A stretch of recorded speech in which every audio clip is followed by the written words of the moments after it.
Welcome everyone. আজকে আবার চলে এসেছি নতুন একটা ভিডিও নিয়ে। আজকে আমি তোমাদের সাথে পা পাতা কাটিং কেমনভাবে করে সেটা শেয়ার করব।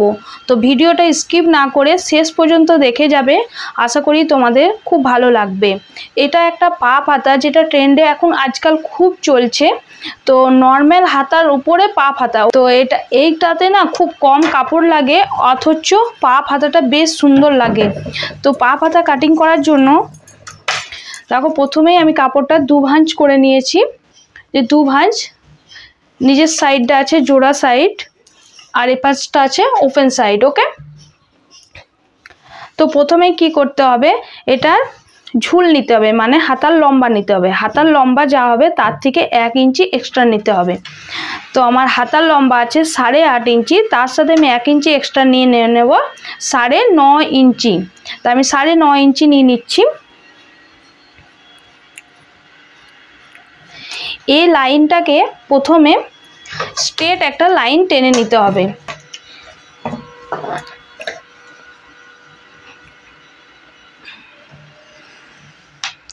প্রথমে নর্মাল হাতা যেমন কাটিং করো সেভাবে করবে, তারপরে এটা পা পাতার জন্য আলাদা একটুকু চেঞ্জ করতে হবে শুধু, ঠিক আছে।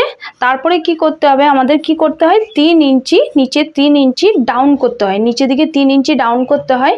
তো এই ডাউনটা করে নিয়ে আমরা সোজা একটা লাইন টেনে নেব। এই 3 ইঞ্চিটা ডাউন করে নিলাম। এবার তোমরা সবাই জানো এখান থেকে একটা শেপ দিতে হয়, সেই শেপটা দিয়ে নেব। তো সেই শেপটা দেওয়ার জন্য কি করতে হবে, এখান থেকে আলতু হাতে হালকা হালকা করে তোমাদেরকে ড্রয়িংটা করতে হবে, ঠিক আছে। তো দেখো এই হয়ে গেল আমার ড্রয়িং। ওকে, তারপরে আমাদেরকে আরও 2 ইঞ্চি এক্সট্রা নিতে হবে যদি কখনো লুজ করতে প্রয়োজন পড়ে। এবার আমাদের মুহুরি যা আছে, মুহুরির হাফ করে নেব। মুহুরি আছে আমার 12, 12কে হাফ করলে হয় 6, তার সাথে আরও 2 ইঞ্চি এক্সট্রা। এই হয়ে গেল নর্মাল হাতা কাটিং।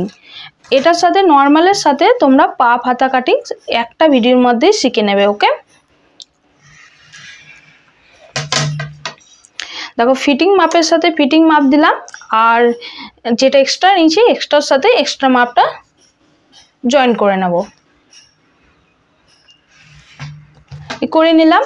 এবার কি করতে হবে, পা হাতা কাটিংয়ের জন্য এক্সট্রা কাপড় নিতে হবে। কিন্তু এই পা হাতা কাটিংটা খুব ট্রেন্ডে আজকাল চলছে, কিন্তু এটার জন্য বেশি খুব একটা কাপড় লাগে না। তোমরা যেমন পাপটা নিতে যাবে সেই ভিত্তিতে কাপড়টা রাখবে, ঠিক আছে। এখানে আমি 5 ইঞ্চি কাপড় রাখবো। দেখো এখানে তোমাদের যদি কাপড় কম থাকে 4 ইঞ্চি বা 3 ইঞ্চিও নিতে পারো, ঠিক আছে।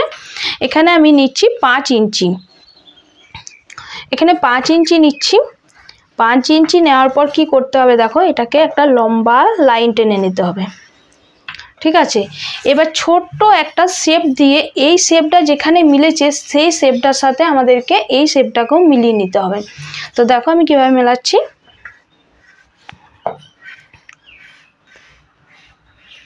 এই হয়ে গেল পা পাতার শেপ। এখানেই আমাদের কুচিটা পড়বে, ঠিক আছে।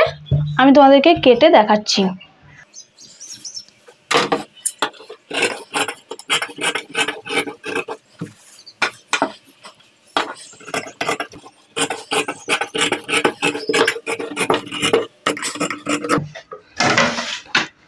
এই হয়ে গেল পা পাতা। তো আমাদেরকে বোঝার জন্য যে আমরা কতটা এটার কুচিটা দেব, যে আমাদের পাপটা আসবে, কুচি দেব তবেই পাপটা আসবে। তো সেটা বোঝার জন্য এখানে একটা ছোট্ট কুটকি মেরে নিতে হবে, এখানে ছোট্ট একটা কাটিং করে রাখতে হবে, যাতে আমাদের ভবিষ্যতে আমরা কোনো সময় কখনো ভুলে না যাই সেলাই করার সময়, ঠিক আছে।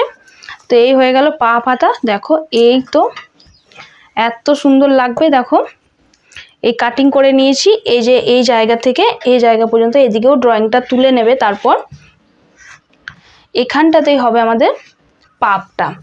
কেমনভাবে পাপটা হবে আমি একটু দেখিয়ে নিচ্ছি। এটার মিডিলটা তোমরা পয়েন্টটা বের করে নেবে। এই মিডিলটা আমি একটু বলে দিচ্ছি। দেখো এটাকে এই নিচের দিকে কুচি দিয়ে দিয়ে আসবে, ঠিক আছে। ছোট ছোট ছোট কুচি দিয়ে আসবে। ছোট ছোট কুচি দিয়ে আসবে এই মিডিল পর্যন্ত আসার পর এইদিকে যে মুখটা এসছে তার অপোজিটে এই মুখটা নিয়ে আসবে। এই দিক থেকে আবার এই যতটা কাট আছে এতটুকু পর্যন্ত, যতটা আমরা নিয়েছি ততটা পর্যন্ত আমরা চলে আসবো এইভাবে। ঠিক আছে, বোঝা গেল ব্যাপারটা? দেখো এই জায়গাটাতে আমি অন্য ভিডিওতে আমি সেলাই করে দেখাবো, পাশে থাকবেন অবশ্যই, আর লাইক কমেন্টস আর শেয়ার করবেন যদি ভালো লাগে ভিডিওটা। এই দেখুন এই জায়গাটাতে পাপটা তৈরি হবে।